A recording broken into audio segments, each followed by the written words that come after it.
G'day and welcome back to the Not So Weekly News from RC Model Reviews. I'm Bruce Simpson, I am your reviewer.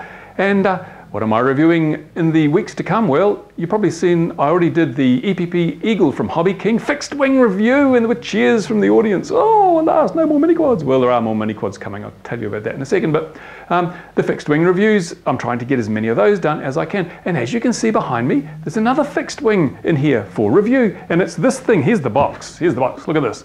EFX Racer from Duralfly. There you go. It's 100 miles an hour plus in a box. How about that, eh? If you've ever wanted a really fast plane, apparently, this is going to be the one that you buy. Now, I've got a little rear bear. I've reviewed that, had a ball with that's really fast. This supposedly will be faster. Ooh, good. So I bought one. They're not that expensive, but they're not cheap. And I bought all the necessary accessories. I say you've got to buy an A-spec battery, so I bought an A-spec battery.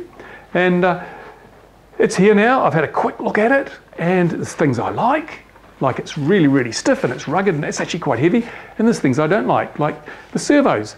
For a 100 mile an hour plane, I'd expect some better servos. These have got a lot of slop in the gear train. I mean, at 100 miles an hour, you risk flutter, and you really don't want a plane that's hunting all over the place because the servo doesn't center due to gear slop. So be looking at how important that is. I have a feeling that after I've test flown it, these servos are coming out and decent digital metal geared servos are going in because, these ones.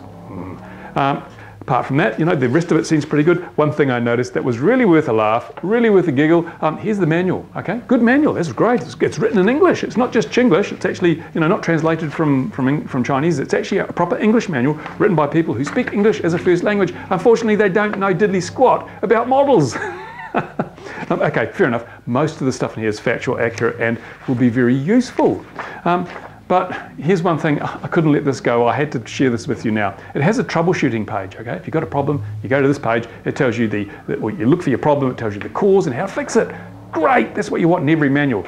But let's look at this particular problem. The model moves backwards, okay? So you start the motor up and it goes backwards. Ooh, Now, you and I know how we fix that. But let's see how Duralfly say you should fix it.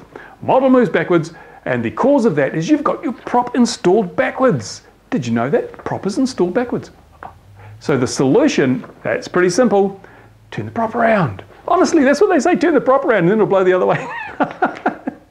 Honestly, I had a giggle when I saw that. Anyway, apart from that, the manual's pretty damn good. But we'll go into that in the full review, and I'm sure you'll all be, waiting to see that. Now, what I was going to do is I was going to put telemetry on here with the FreeSky. What have I done with it? I've got the FreeSky, that's the bag it came in, here it is. I've got the FreeSky telemetry GPS sensor with smart bus. So I'm going to use one of their smart bus receivers. I've only got the X8R there. Plug this in, stick it in there, and then I can get a true and accurate indication of the speed.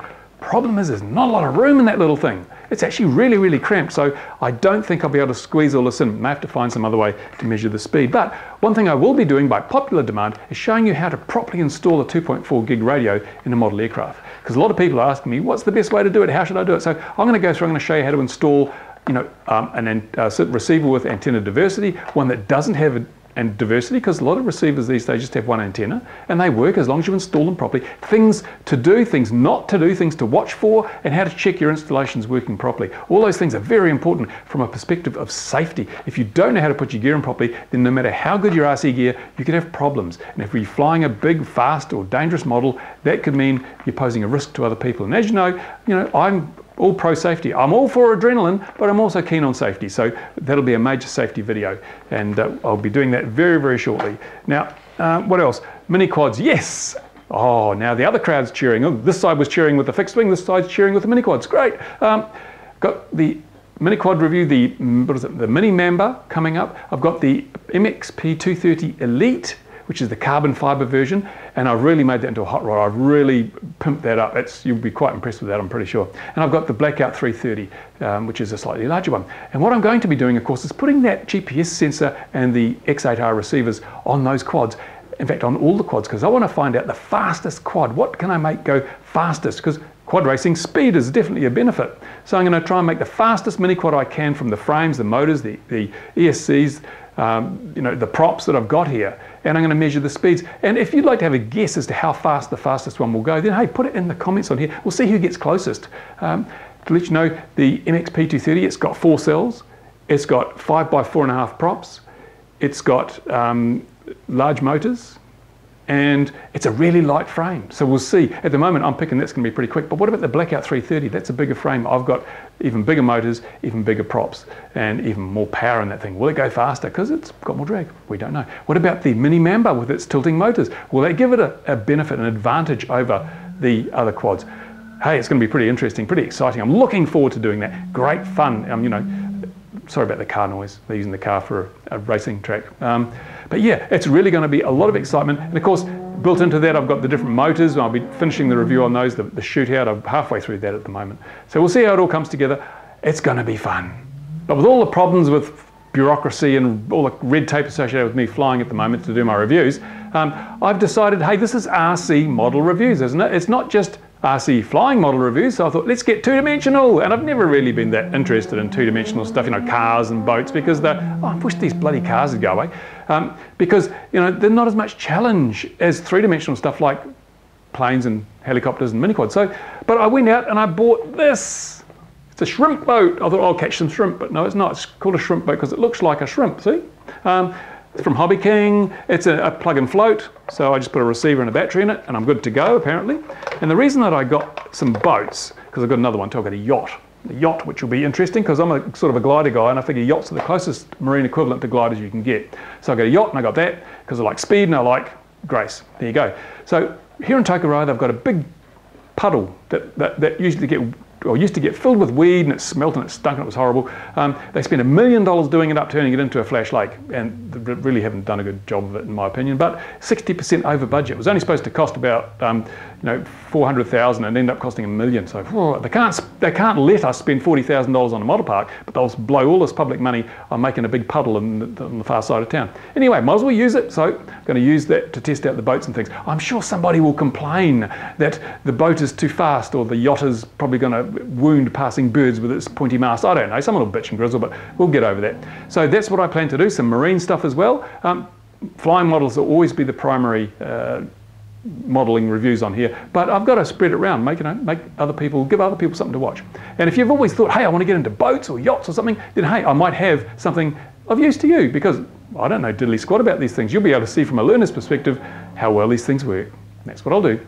Another thing I want to bring up is a lot of people send me emails with questions, how do I do this and what's the best way to do that and so forth, and I generally try and respond to them. I get over 100 emails a day, honestly, plus spam, and so it's a major drag on my time, and of course I don't earn any money for it because it's just one-on-one. No one pays anything. I don't charge people anything. So, but it does taking up an increasingly large amount of my time. So I figured, why don't I make money out of it?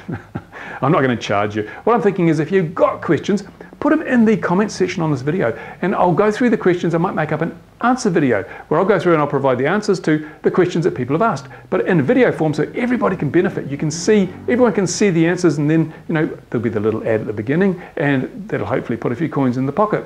So I'll be able to claw back a little bit of the time, the cost involved in providing that service. Of course, in the meantime, if you still want to email me with a question, go ahead and do it, because that's what I'm here for.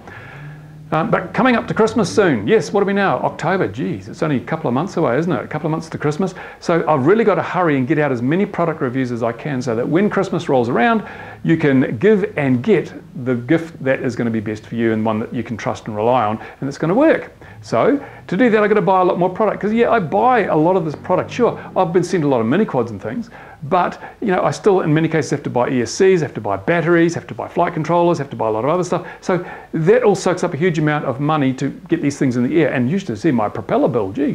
But obviously a heap of money has to go into finishing these things off and then going out and testing them, reviewing them, and so forth. So if you go to the rcmodelreviews.com website, which is still up, I haven't updated it for ages because I've been too busy focused on the videos. If you go to the website, you'll see a donate button in the, I think it's the top left corner up here, If you click on that, then you're welcome to gift me some money, and that money will go into purchasing products for review.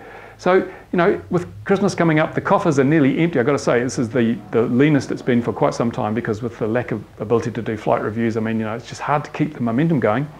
But if you able to spare a few dollars, you're not going to get anything for your money. I'm not going to send you a t-shirt or whatever, but it's the feel-good thing. If you support me, I'll do my best to deliver the kind of reviews that will make the hobby easier for everybody. So if you go there, if you can spare a few dollars, do it. It'd be great. I'll be able to feed the wife again. She's getting pretty skinny, mind you. It's not a bad thing, I suppose.